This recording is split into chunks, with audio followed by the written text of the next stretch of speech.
urban survival after a major event or an SHTF. We're going to look back at the 1930s, the Great Depression, the only SHTF event that's happened in the United States so far, and see how it was handled and what was going on and what life in an urban area was like. So without further ado, let's get started.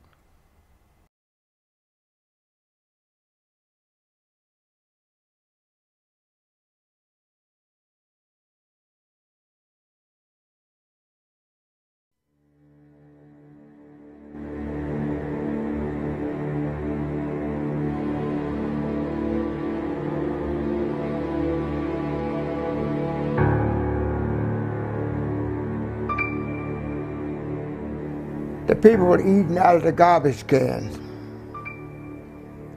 sleeping on the street, any place that they could sleep. They had a blanket they could spread in the bus station, train station. They would spread it in a corner, any place they could see. That's where they would spend the night.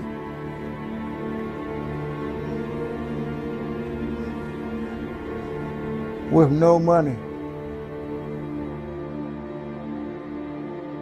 I had heard this commotion out in the hallway one time, and it was winter, and this family was being evicted out of the building. They had 2 children, and we used to play with the kids, and they were the same age. And I went downstairs with my cousin, and here was all their furniture out on the sidewalk, right on the edge of the street, not on the street, but right on the curb, where people could still walk by. But there, I remember seeing their dressers and their couch and different pieces of furniture, and the 2 kids were sitting up on top of one of the dressers, and it was snowing. And I said, my mom came down, and I said, "Mom, what's going on?" And she said, "Well, they couldn't pay the rent, you know, they got evicted."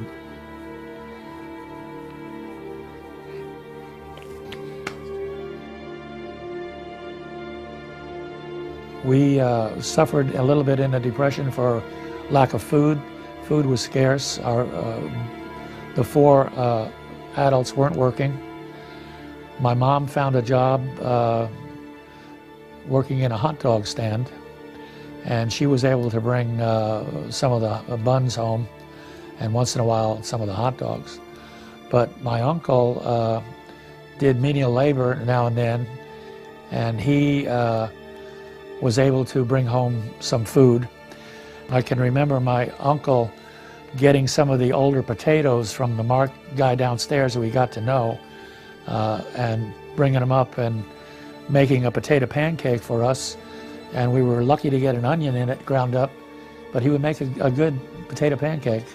And us cousins would sit on a towel on the center of the living room floor. We didn't have much furniture, and that's what we had to eat for the whole day. In the city, you had to buy everything you eat. Everything you eat, you had to buy.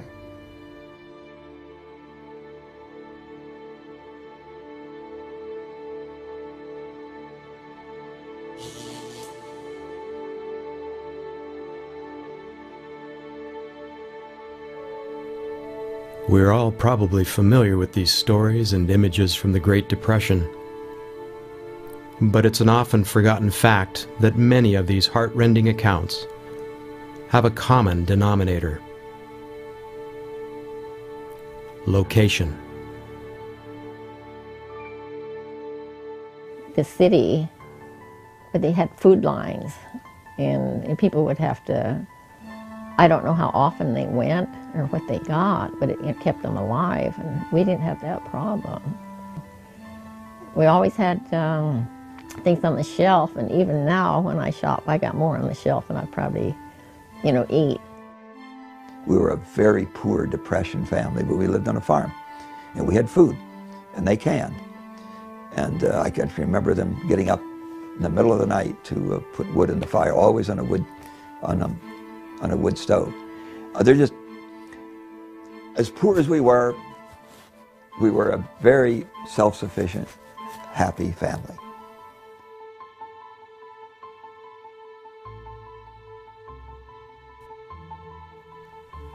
What would happen to this nation if some event or series of events plunged it into a depression like 1929?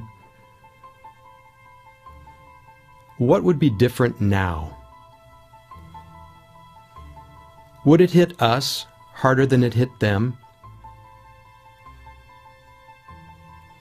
Are we more vulnerable than they were? Back in the Depression era, a little more than half of America lived in an urban area, a city. Now that number has skyrocketed to around 80%.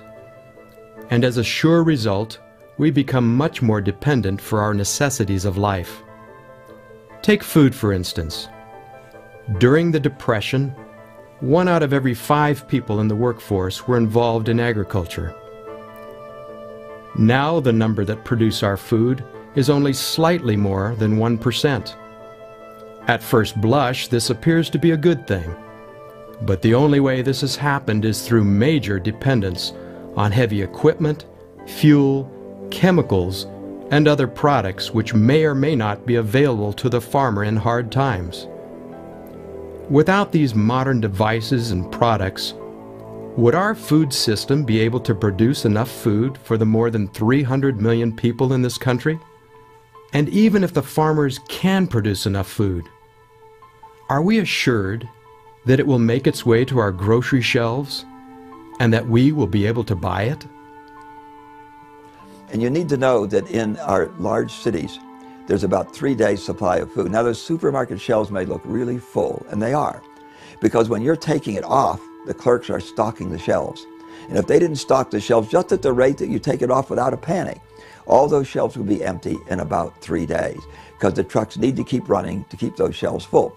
What if the trucks didn't run? There are a number of things that could bring about situations where there could be really serious civil unrest in the cities. Manufacturers, they make to order, and so when the order comes in, that's when they manufacture. A lot of manufacturers just don't warehouse anymore. Again, that's money. So having product tied up in a warehouse is money sitting there, and they aren't to tie up their money like that. The stockholders don't like to see that. But that supply, if you had a disaster anywhere in one of these major manufacturing areas, it would stop the trucks, it would stop trucks coming in with the supplies, it would stop trucks from going out to supply your major chains. And the major chains have their warehouses, and again, that product is turning over and over daily. And so it's not like they have half their warehouse full of flour. Flour has a certain slot within that warehouse. And to keep flour in that slot, they have to have trucks coming in all the time to replenish that. So you stop those trucks, you stop the supply of products to the stores. You know, one of the things I think of is in the event of a disaster, what do people do? They flock to the stores. They buy up all their staples and water. So your store will be empty faster than it's ever been empty before.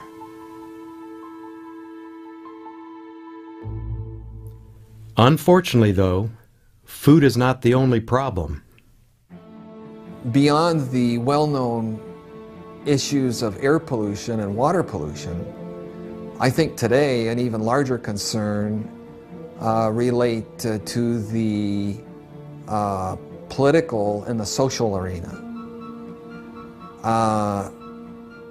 I think we have all, as Americans, have been aware since 9/11 that the cities are going to be the targets for terrorists. The terrorism involves not only destructive weapons, but bioterrorism. One of the experts in this area, who was in the Pentagon, this was about 8-10 years ago, told me that if the average citizen knew the potential for mischief in this area, that they'd be really frightened. Just one little example is smallpox. Nobody's vaccinated for smallpox, and I was. I have a scar for smallpox, but only people who are near my age, I'm 82 my next birthday, are going to have a scar for the smallpox vaccination. And as the smallpox got loose, and there were only two sources of that organism. One was in the Soviet Union and one was in this country.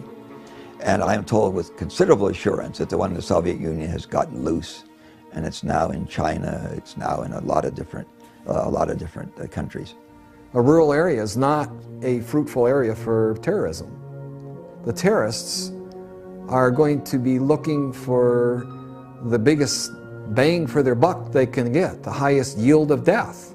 And that's exactly why they mention such things as malls and stadiums, and where there are going to be large concentrations of people. But there are other major biological threats outside of terrorism. The most recent example, of course, was the bird flu.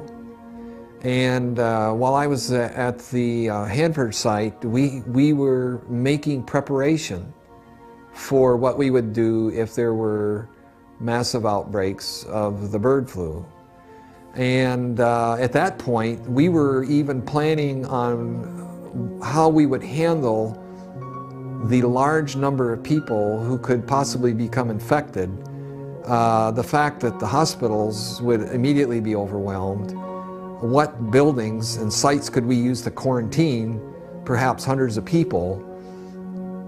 And what we would do as a medical team to deal with this public health national emergency and crisis.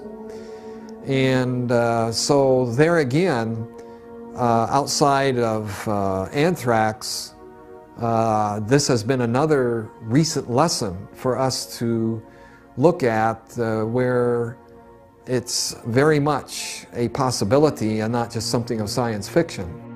The more people there are around, the faster this epidemic will spread. If you're not in the cities, you're just by distance and space, you have some meaningful measure of protection. As disconcerting as bioterrorism and the pandemic threat is, one factor has contributed more to the utterly dependent state of this nation than any other: electricity.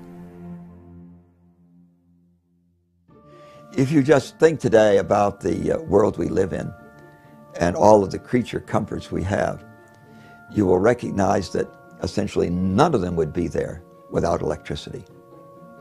It is the power source for almost everything out there. You can't communicate. If the electrons don't flow in your car, the gasoline won't explode in the cylinders and you won't go down the road. So if you cut off the flow of electrons in our world today, it's just a whole different world. And the grid upon which we depend for almost everything is very vulnerable. It is just at the tipping point is the way that the experts will characterize it. Our demand has grown, and the grid has grown just barely enough to keep up with demand. And it is really almost a Rube Goldberg kind of thing. And the least little perturbation can bring parts of the grid tumbling down, as happened in Florida not very long ago. The great Northeast blackout of several years ago. A tree limb fell on a wire out in Ohio and caused a great blackout half a dozen years or so ago. Any little thing can bring down large parts of the grid. It is very vulnerable to terrorists. I am told that there are a dozen substations in the country that are so critical to the function of the grid that if terrorists took out those dozen substations, the grid would come down. And could have events in the future where the power grid will go down and it's not in any reasonable time coming back on. For instance, if when the power grid went down, some of our large transformers were destroyed, damaged beyond use. We don't make any of those in this country. They're made overseas, and you order one, and 18 months to 2 years later, they will deliver it. Our power grid is very vulnerable. It is very much on the edge. Our military knows that.